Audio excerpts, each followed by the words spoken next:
welcome to Fishing Without Bait, a podcast about a lifetime without definitive expectations, where we help people explode into their lives through full impact mindfulness.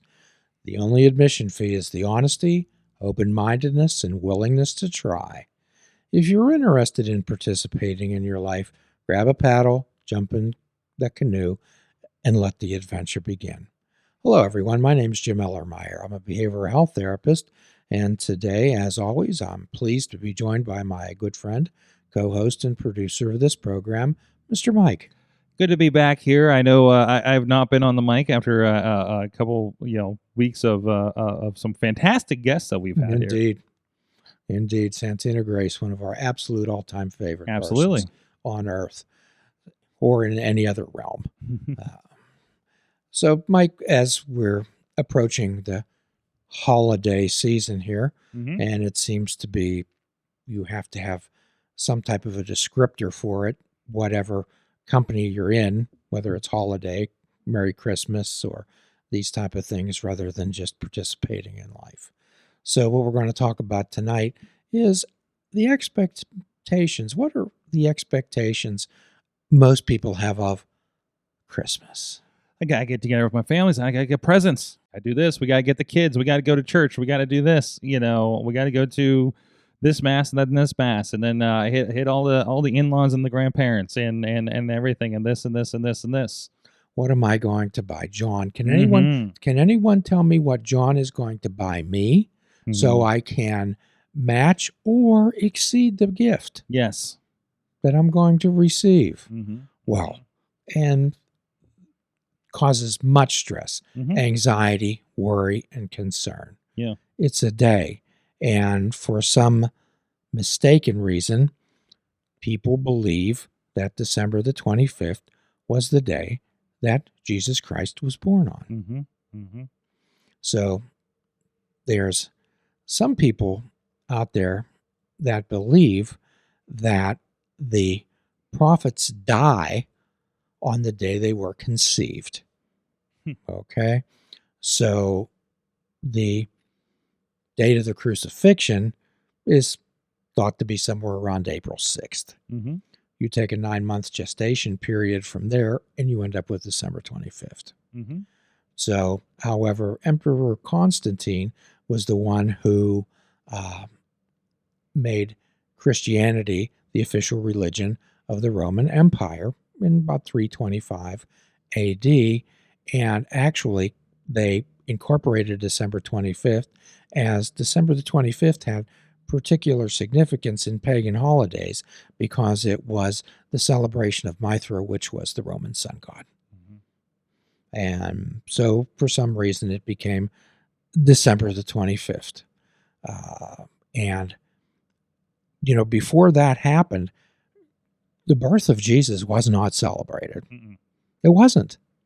So it was a nice way for Emperor Constantine to impose his will upon the people. And for those of you who would like to get some more information on the vilification of the Jews and Emperor Constantine and Nero and that whole affair of the gospel writers, please refer back to our previous podcasts. Now, this may irritate some people, but that's okay, because I'm not in the friendship club. I'm in the reality club, Mike. Okay? So there are so many people who feel inadequate and less than at this time of the year because they cannot do what? Because they can't get presents, and feel like they're not participating in something that they feel like they must. And originally, well, the focus of this holiday is supposed to be what? Jesus. Yes. The birth of Jesus. The reason for the season, if you will. Yes. So Christmas, Christ's Mass. Okay, that's the word of it. So this person, Jesus' message was of love, compassion, and forgiveness. And we spoke about a program about that when we defined the difference between fascism, socialism, and communism. And we told people gently informed him that Jesus was the architect of socialism. Jesus did not start a political party. Did not start a religion. Jesus started a movement. He started a movement. Okay? So, and again, there's supposed to be something about this magical special day. Mm-hmm. Now, for people who have young children, I'm sure that you can commiserate with this when that special day is when the grandchildren have to be at Grandma A's, Mm-hmm. Grandma B's, and then you have to decide, do you go to Grandma's A's first or do you Grandma B's first? Mm-hmm. And who do you eat dinner at? Mm-hmm. What home do you eat dinner? So that creates an incredible amount of stress. There's people talking like for an entire month, or sitting at Thanksgiving making the plans for Christmas and things like that. It's so, and I've been thinking about that a lot. I'm in a group of, we have a group on one of our Slacks of we call I Miss My Parent, and I've been thinking about that, and it's really, we're all having a hard time right now because this is usually when we used to do this with dad or this with mom or something. And I think about that over the years, much when I was going to Thanksgiving this year or going home this past weekend, to revisit with some family. I was like, I think like a lot of that stress is, and a lot of them, like people so feel like they're missing something no matter how much family they have now, because they think about how things used to be. The people aren't here anymore. You think about the Christmases past, and I think there's a feeling of wanting that Christmas experience with the family, presents, etc., to live up to that special memory. And it never does. No, we can never recapture that particular moment. And then rather than celebrate that memory, Mm-hmm. we yearn and ache for it to return. Exactly. And then which takes you away from having that time with the people that are still here, because now that's I don't know if the kind of handicapped your emotions, I think, a little bit around it. Well, yes, it most certainly can, as most people live in their memories rather than making memories. Yes, absolutely. Life is made up of a series of moments, Mike. Mm-hmm. One moment after another. However, when we're living in our memories, we cannot make them in the present. In fact, we are not present. It's the moments that matter. So, as often what we talk about on this show is how we help people figure out what's important. And rather than keeping a detailed inventory or a spreadsheet of who or how long it's been since we have received a Christmas card from Mr. or Miss X. So we either send them one the next year or we cross them off the list. We figure out what's important. Yes. We figure out people in our life who've had some positive impact on us. We figure out the people who we know that we trust so much that if they said fall, we'd fall without hesitation because that's how much we trust them. We inventory on our mind, if everything were taken away from me, who would be with me at the end? Who would never leave me? Everyone always says when we have times of trouble, I'm there for you. Call me if you need me.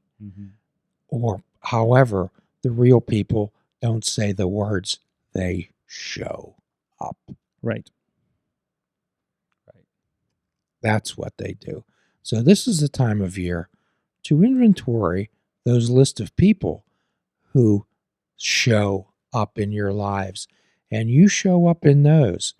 Those are the things to be celebrated, and to deprogram ourselves from these expectations that in order to show someone how much we care about them, that we have to go buy them a $400 or $500 gift.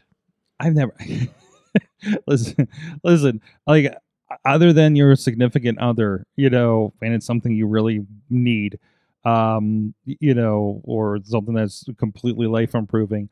I don't know who's buying iPads for each other. I don't know if that's just like, I'm not on that. I don't have enough people in that tax bracket to know. I don't know what that is. I think one of the most awkward and embarrassing situations that occur, that when there's a family gathering Mm-hmm. and people open their gifts in front of each other Yeah. that they've gotten them. Yeah, I see that. Yeah. Or someone who maybe gave someone a handmade gift or Mm-hmm. something, and Miss So-and-so gives them a trip to Paris, okay? And your gift that they open next is a pair of hand-knitted socks. Mm-hmm. Mm-hmm. How does that make that person feel? No, absolutely. It feels like not enough. Isn't it important in life that we avoid embarrassing people, Mm-hmm. that we treat people with courtesy and respect and be cognizant of their feelings? Absolutely. If people were more cognizant of other people's feelings, and let me give you an example out of my own life, Mike. I think it's no secret out there that my wife and I parted many years ago, and I have 3 smaller grandchildren. And it's been quite often over the years that particular day has been, I'll be honest with you, hijacked. Mm-hmm. All right. Now, I used to get upset about that. However, and my daughter would be upset also because she didn't want to upset me. Okay. But she felt obligated to go the other way. Yeah. Yeah. So I would assure her, I said, honey, the next day is still a day. Mm-hmm. The next day is the day I'll be with you.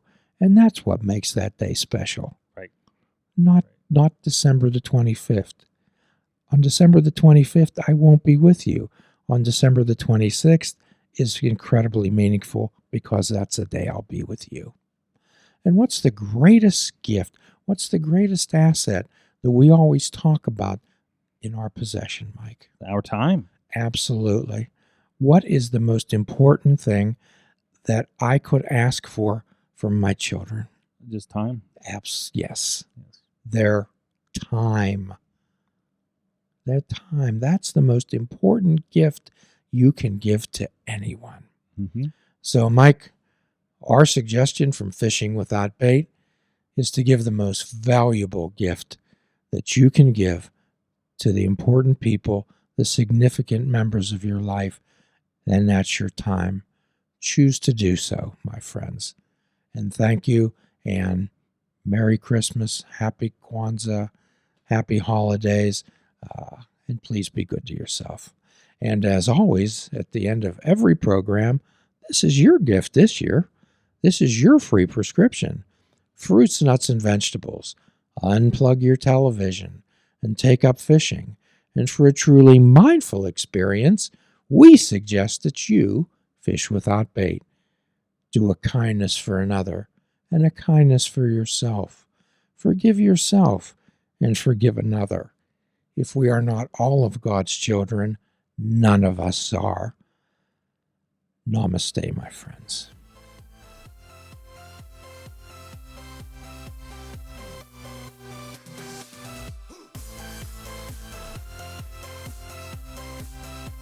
If you're interested in flying the colors of Fishing Without Bait, click the shop icon on our website. We have clothing, mugs, cell phone cases, and so much more. Show the world that you fish without bait.